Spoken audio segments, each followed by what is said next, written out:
Hello friends, आज हम लोग यूपी जीआईसी लेक्चरर के लिए उसके सब्जेक्ट जीके और प्लस मेंस दोनों के लिए ही और यूपी टीजीटी यूपी पीजीटी इन सभी के लिए इतिहास के महत्वपूर्ण प्रश्नों के बारे में आज पढ़ेंगे। ठीक है, तो अभी हम लोग एग्ज़ाम्स ये सारे के सारे बहुत ही नज़दीक है, तो इसलिए इन सारे के सारे एग्ज़ाम्स की प्रिपरेशन की जाएगी। तो आज का जो प्रश्न है वो बहुत ही इंपॉर्टेंट है, क्योंकि सारे के सारे जो प्रश्न है वो कहीं ना कहीं किसी न किसी एग्ज़ाम से ही रिलेटेड है, किसी न किसी एग्ज़ाम में पूछे गए हैं। और ये बहुत ही अच्छे प्रश्न का संकलन है, कोई साधारण से किसी छोटे मोटे नहीं, इसी स्तर के ही, इसी लेक्चर स्तर या फिर टीजीटी पीजीटी स्तर के ही तरह के क्वेश्चंस हैं सारे। तो चलिए हम लोग अब आज का अपना क्लास स्टार्ट करते हैं।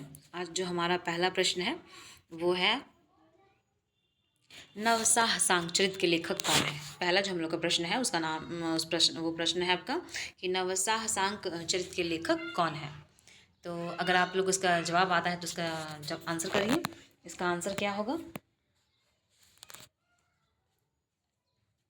हाँ, तो अगर आप लोग को इसका आंसर पता है तो इसका आंसर ना आप लोग कमेंट जरूर करिएगा, ठीक है। या फिर अगर कुछ ऐसा कुछ आप लोग को दिक्कत महसूस हो तो भी कमेंट करिएगा, ठीक है। तो इसका जो आंसर होगा, इसका आंसर होगा पद्मगुप्त, ठीक है। ये जो पद्मगुप्त है इन्होंने लिखा था नवसाह सांक। अगर हम बात करें कि ये बाणभट्ट ने कादम्बरी लिखी है, हर्ष ने प्रियदर्शिका, रत्नावली, नागानंद, ये सारे बुक्स हर्ष ने लिखे हैं, ठीक है। पद्मगुप्त ने नवसाह सांक लिखा ही है। और लक्ष्मीधर ने तीर्थ विवेचन कांड, लक्ष्मीधर ने क्या लिखा है? तीर्थ विवेचन कांड लिखा है, ठीक है। तो ये हो गया। हम लोग आगे बढ़ते हैं अपने प्रश्नों पर। दूसरा प्रश्न है प्रसिद्ध गायत्री मंत्र। प्रसिद्ध गायत्री मंत्र की रचना किसने की है? तो इसके जो 4 ऑप्शन हैं बताइए, इसका आंसर क्या होगा, सही जवाब क्या होगा? महर्षि वशिष्ठ, महर्षि वेद व्यास, या फिर महर्षि विश्वामित्र, या फिर महर्षि अगस्त्य। इसका सही आंसर क्या होगा? तो इसका जो सही आंसर है इसका सही आंसर होगा महर्षि विश्वामित्र, ठीक है।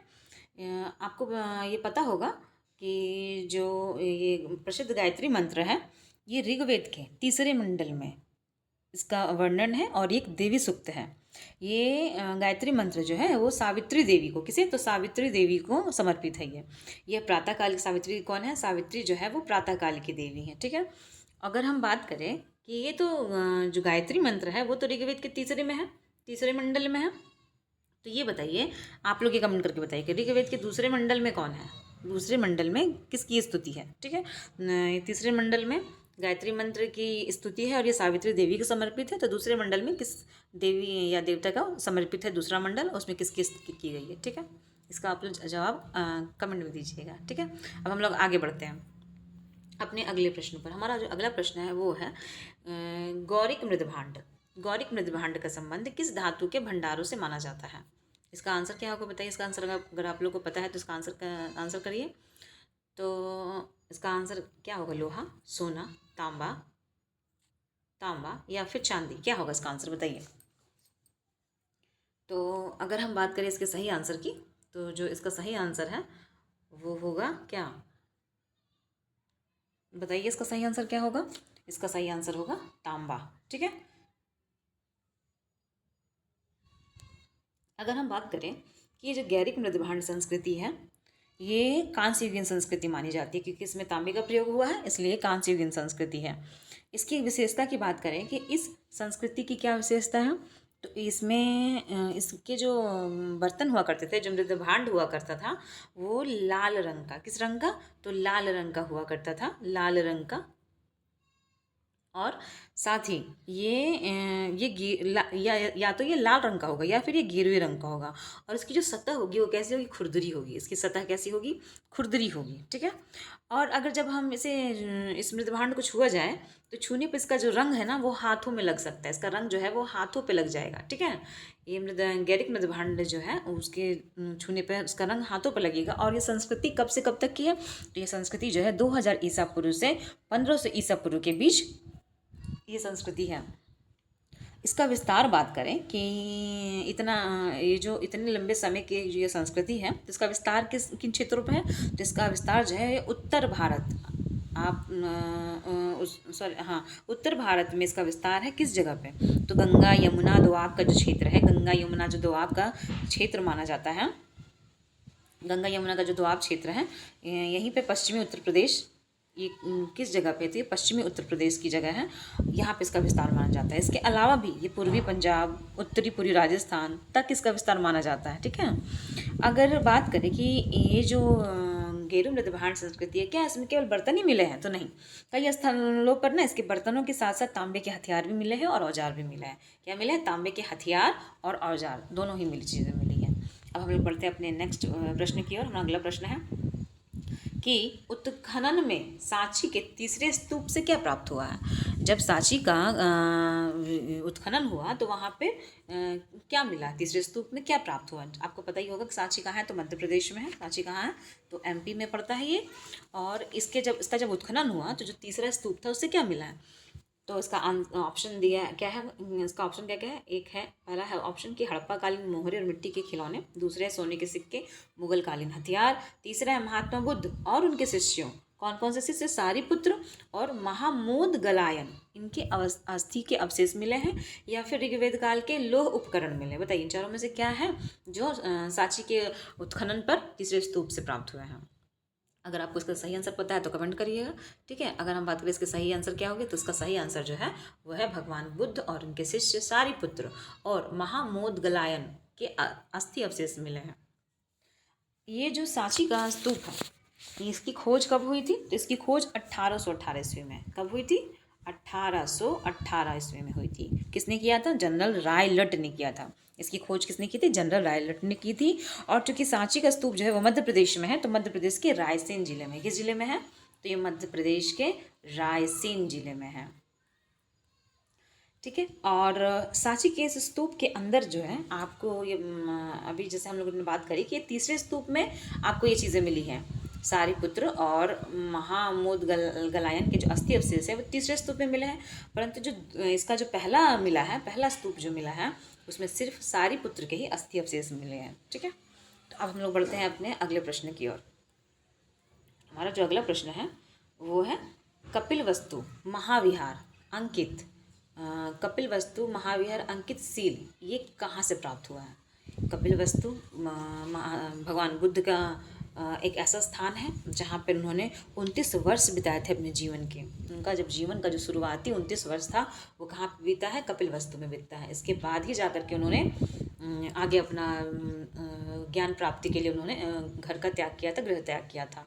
तो जो कपिलवस्तु का जो अंकित सील है, बताइए इससे ये कहाँ से प्राप्त हुआ, किस जगह से प्राप्त हुआ? जिसका ऑप्शन दिया हुआ है तिलौरा कोट या पिपरहवा या फिर देवहद या फिर रामग्राम। बताइए इन चारों में से आंसर क्या होगा? इसका भी आंसर कमेंट में करिएगा। तो अगर हम बात करें इसके सही आंसर की, तो इसका सही आंसर क्या होगा? पिपरहवा में। ठीक है, कहाँ से कपिलवस्तु महाविहार अंकित सील कहाँ से मिला है? पिपरहवा से मिला है। अब अगर हम बात करें कि ये जो ये सील क्या है, ये अंकित सील है क्या, तो ये एक पुरातत्विक मुद्रा है। ये कैसी मुद्रा है? एक पुरातत्विक मुद्रा है। यह सील जो है ये उत्तर प्रदेश के सिद्धार्थ नगर जिले में स्थित एक पिपरहवा नामक स्थान से मिला है। पिपरहवा कहाँ है? तो उत्तर प्रदेश में। देखिए बहुत ही महत्वपूर्ण प्रश्न है उत्तर प्रदेश के परीक्षा के लिए, क्योंकि जीआईसी लेक्चरर हो, टीजीटी हो या पीजीटी हो, यूपी से क्वेश्चंस रहते ही रहते हैं।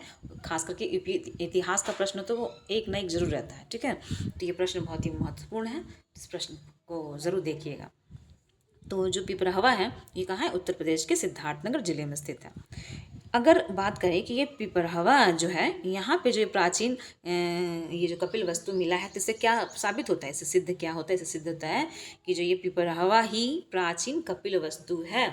समझ गए? इससे क्या सिद्ध होता है कि जो पिपरहवा है वही प्राचीन कपिल वस्तु है, जहाँ भगवान ने अपने बुद्ध के जीवन के शुरुआती कितने वर्ष, तो 29 वर्ष वहाँ उन्होंने बिताया था।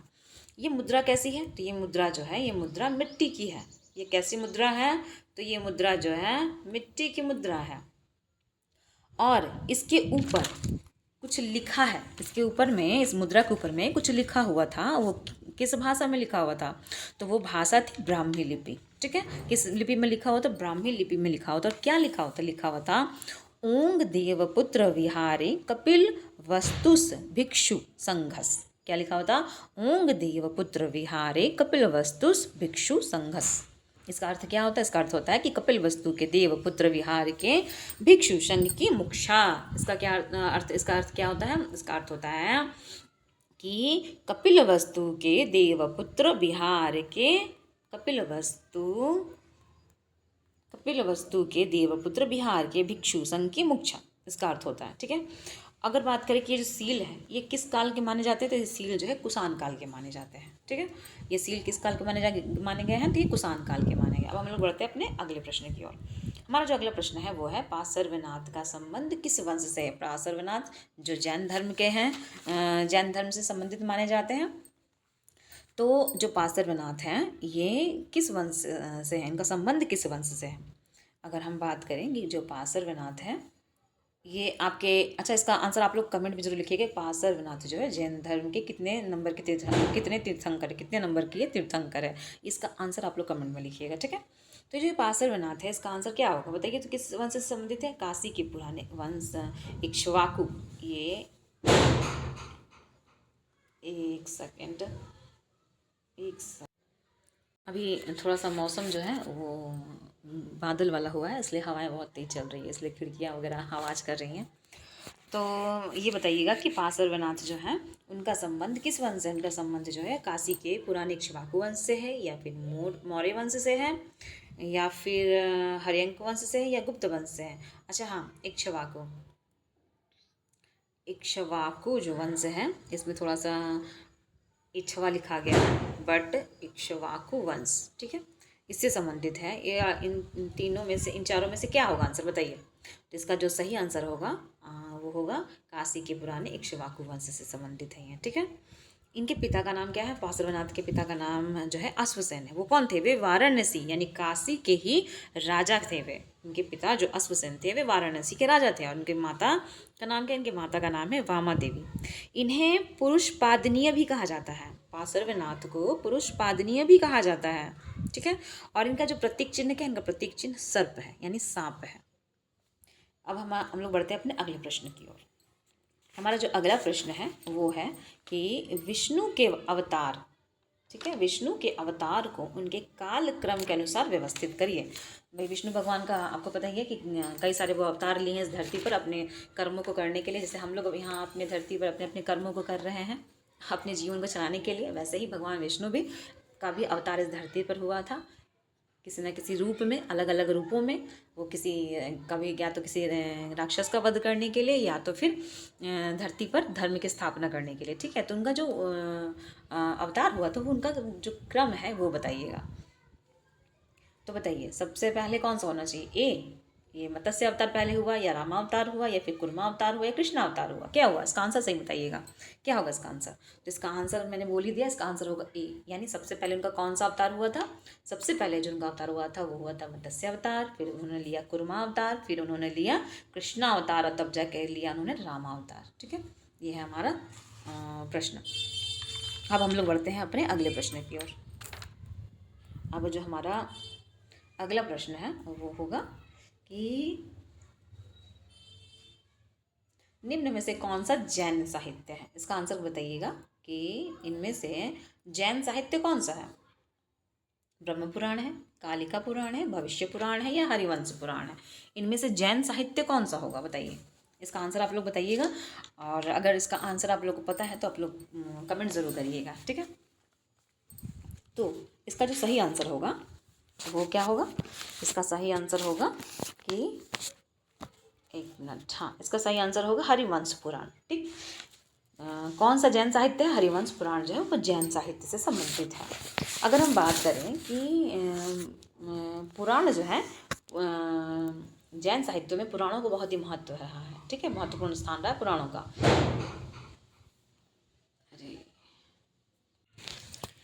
तो बताइए कि जो जैन साहित्य है उसका संबंध किससे, उसका संबंध है हरिवंश पुराण से। तो ये जो हरिवंश पुराण है, ये जो हरिवंश पुराण ऐसा बौद्ध जैन साहित्य में ना पुराणों को बड़ा महत्व है। ठीक है, इनका बहुत ही महत्वपूर्ण स्थान माना जाता है पुराणों का।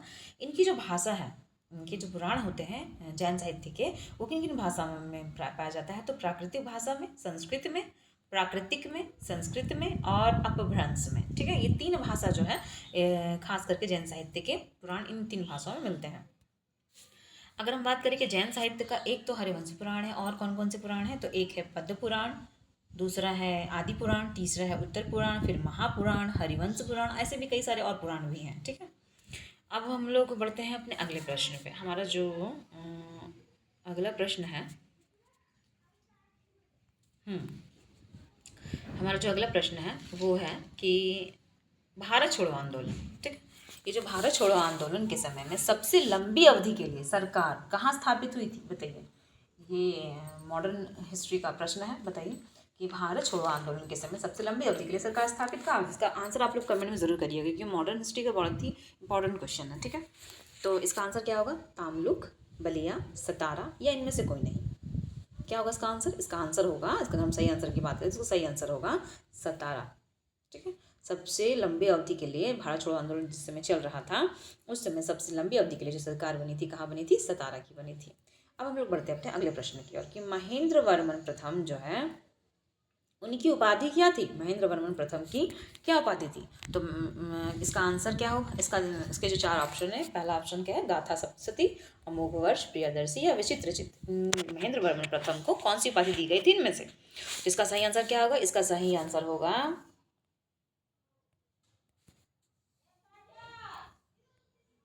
इसका सही आंसर क्या होगा, इसका सही आंसर होगा आपका विचित्रचित। क्या होगा, विचित्रचित। अमोघ महेंद्र वर्मन प्रथम को क्या कहा गया है, महेंद्र वर्मन प्रथम का एक और अन्य नाम क्या था, विचित्रचित्त कहा गया। इसका अर्थ क्या होता है, इसका अर्थ होता है अनोखी बुद्धि वाला। महेंद्र वर्मन जो है अपनी कुशाग्र बुद्धि के कारण बहुत प्रचलित थे, इसीलिए इनको विचित्रचित्त कहा गया। यानी इसका अर्थ क्या होगा, इसका अर्थ हुआ अनोखी बुद्धि वाला व्यक्ति। अगर हम बात करें कि महेंद्र वर्मन प्रथम ने कौन कौन सी पुस्तकों की रचना की, तो इन्हीं के महेंद्र वर्मन प्रथम ने मत विलास प्रहसन इसकी रचना हुई। इसकी जो उनकी जो उपाधियां हैं, अन्य इनकी और भी उपाधियां हैं, विचित्रचित्त के अलावा भी इनकी अन्य उपाधियां हैं।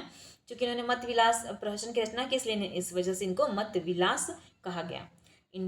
इसके अलावा इन्हें गुणभर भी कहा गया, इनको चैत्यकारी भी कहा गया। चैत्यकारी का अर्थ क्या होता है, मंदिर बनाने वाला, समझ गए। चैत्यकारी का क्या अर्थ होता है, मंदिर बनाने वाला। इनको चित्रकार पुली भी कहा गया, यानी कि चित्रकार पुली का अर्थ क्या होता है, चित्रकार पुली का अर्थ होता है चित्रकारों में से।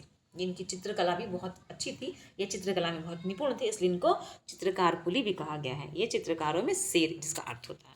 इस तरीके से आज हम लोगों ने अपने इतिहास के इन प्रश्नों को देखा। ये प्रश्न बहुत ही अच्छे थे और इन परीक्षाओं के स्तर के थे। तो आप इन एग्ज़ाम में जाने से पहले या फिर आप अभी जो तैयारी कर रहे हैं इन प्रश्नों को जरूर कहीं लिख लीजिएगा, इसे जरूर नोट कर लीजिएगा कि ये बहुत ही अच्छे प्रश्न हैं। तो मुझे इन प्रश्नों का संकलन अच्छा लगा। मैंने भी इसे ये नहीं कि मैंने खुद से लिखे, ये भी मैंने किसी न किसी एग्ज़ाम के माध्यम से पूछे प्रश्न है, मैंने उनका संकलन किया है। मैंने एक जगह उठा करके मैं ये आप लोग के लिए लेकर के आई हूँ, ठीक है। तो इस प्रश्नों को आप ज़रूर एक बार देख लीजिएगा। तो अब मिलते हैं हम लोग अगले अपने वीडियो में। तब तक के लिए अच्छे से रहिए, ध्यान से रहिए और अपनी पढ़ाई जारी रखिए।